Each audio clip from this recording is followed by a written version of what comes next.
तरफ श्री हनुमान जी श्री राम जी को किष्किंधा पे देखते हैं। पहली बार उनकी जब मुलाकात होती है तो श्री हनुमान जी का ब्राह्मण का भेष होता है, और इस ब्राह्मण के भेष में जब श्री राम जी देखते हैं तो श्री राम जी तो समझ जाते हैं, लेकिन श्री हनुमान जी श्री राम जी से पूछते हैं कि आप कौन हैं, आप कहाँ की ओर जा रहे हैं। श्री तुलसी बाबा ने लिखा है, कठिन भूमि कोमल पदगामी कवन है तो बिचरहो बन स्वामी, कि इतनी कठिन भूमि है, आपके पद बहुत कोमल हैं, आप किस लिए वन में आए हुए हैं और यहाँ क्यों विचर रहे हैं। क्योंकि श्री हनुमान जी का भेष बदला हुआ था। श्री राम जी समझ गए, लेकिन श्री राम जी ने सोचा कि जब ये अपना भेष बदले हुए हैं तो मैं भी अपना भेष अपने बारे में क्यों सही बताऊं। श्री हनुमान जी कह रहे हैं कि आप ब्रह्मा विष्णु महेश में से ही कोई हैं, या इस ब्रह्मांड को चलाने वाले कोई ब्रह्म हैं, आखिर आप कौन हैं। क्योंकि श्री हनुमान जी का भेष बदला हुआ था।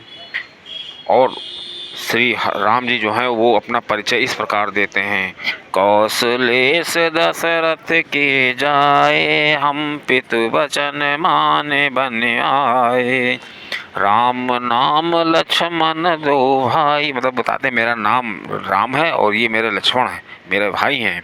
संग नारी सुकुमारी सुहाई, और हमारे साथ एक नारी थी, सुकुमारी नारी थी, सीता जी को बता रहे हैं। यहाँ हरि निश्चर वैदेही विप्र विरय हम खोजत तेहि, यहाँ राक्षसों ने हमारी वैदेही जी को हर दिया है और मैं उन्हीं को खोज रहा हूँ। जैसे ही श्री राम जी ने वैदेही नाम बताया, अपना राम राम बताया, श्री हनुमान जी को समझने में देर न लगी, ये और कोई नहीं है, ये वही है जिनका मैं दास हूँ। अब तुरंत श्री हनुमान जी उनके पैरों पर गिर गए, लेकिन श्री हनुमान जी पैरों पर गिरे हुए हैं, लेकिन श्री राम जी उनको उठा नहीं रहे हैं। अब श्री हनुमान जी फिर उठते हैं और प्रभु के पास कोई जाए और प्रभु के चरणों में गिरे तो प्रभु उसको जरूर उठाएंगे। आप प्रभु पही चाय परु जय चरना, सो सुख उमा जाय नहीं बनना। इधर श्री शिव जी कह रहे हैं कि श्री हनुमान जी श्री राम जी के चरणों में पड़े हुए हैं, इस मतलब सुख को हम वर्ण नहीं कर सकते। कितना अच्छा उनको लग रहा होगा।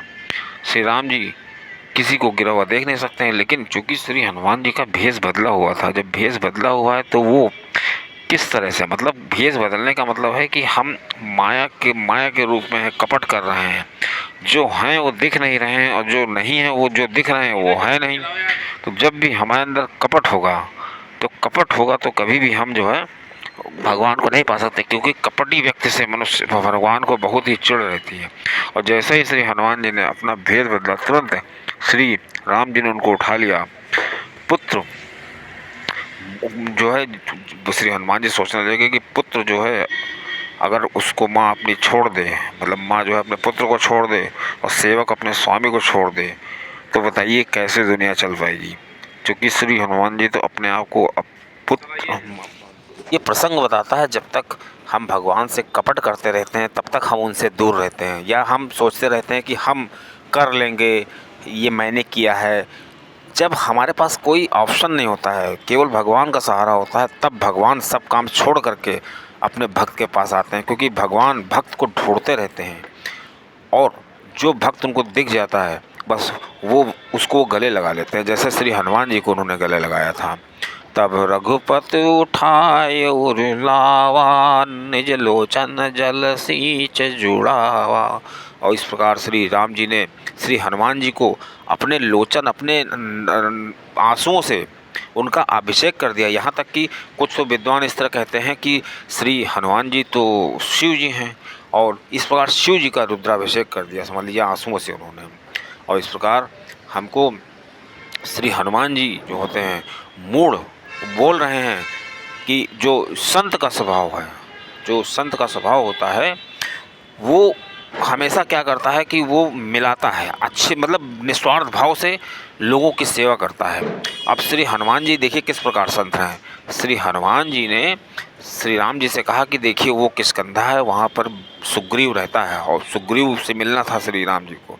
और श्री हनुमान जी ने भी कहा कि वो आपका भक्त है और वो कपियों का राजा है लेकिन वो ना तो कपियों का राजा है, ना तो दास है, ये तो सभी को मालूम है।